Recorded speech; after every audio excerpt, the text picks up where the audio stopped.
पिछले कुछ दिनों से आप खबरों में देख रहे होंगे कि ईरान के supreme leader Ayatollah Ali Khamenei की मौत के बाद पूरी दुनिया में तनाव का माहौल है। कहीं जश्न मन रहा है तो कहीं मातम, लेकिन सबसे ज्यादा चर्चा हो रही है भारत की। कश्मीर से लेकर लखनऊ और दिल्ली से लेकर हैदराबाद तक कई जगहों पर लोग सड़कों पर उतर आए हैं। अब आपके मन में सवाल उठ रहा होगा कि ईरान तो हजारों मील दूर है, फिर एक विदेशी नेता की मौत पर भारत के कुछ हिस्सों में इतना गुस्सा और शोक क्यों?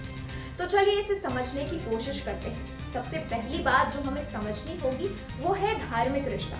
अयातुल्ला खामेनी सिर्फ ईरान के सुप्रीम लीडर या राजनीतिक नेता नहीं थे, बल्कि वो दुनिया भर के शिया मुसलमानों के लिए एक बहुत बड़े रिलीजियस गाइड यानी धार्मिक मार्गदर्शक भी थे। भारत में खासकर उत्तर प्रदेश, कश्मीर और हैदराबाद जैसे इलाकों में शिया समुदाय की एक बड़ी आबादी रहती है। इनके लिए खामेनी का कद एक नेता से कहीं ऊपर था। दशकों से भारत के इन समुदायों का ईरान के धार्मिक संस्थानों से गहरा नाता रहा है। यही वजह है कि उनकी मौत को ये लोग व्यक्तिगत और धार्मिक क्षति के रूप में देख रहे हैं। हैरानी की बात यह है कि ये रिश्ता आज का नहीं।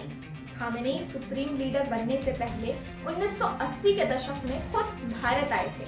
उन्होंने कर्नाटक और कश्मीर का दौरा किया था और भारत की संस्कृति की तारीफ भी की थी। इतना ही नहीं, ईरान की क्रांति करने वाले रुहुल्ला मौसवी खामेनी की जड़ें तो उत्तर प्रदेश के बाराबंकी से जुड़ी बताई जाती हैं, जिनका खामेनी से खास रिश्ता रहा है। अब बात करते हैं राजनीति की।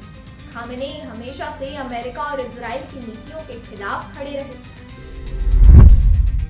भारत में जो लोग अमेरिका के बढ़ते प्रभाव के खिलाफ हैं या जो पश्चिम एशिया में शांति चाहते हैं, वो इसे एक बड़े बदलाव के रूप में देख रहे हैं। कई लोगों को डर है कि इस मौत के बाद पूरी मिडिल ईस्ट में युद्ध छिड़ सकता है, जिसके लपेटे में भारत भी आ सकता है। अब आप सोच रहे होंगे कि हमारी सरकार क्या कर रही है। देखिए, भारत सरकार का रुख एकदम न्यूट्रल है। न तो हमने कोई आधिकारिक शोक मनाया और न ही किसी हमले का समर्थन किया।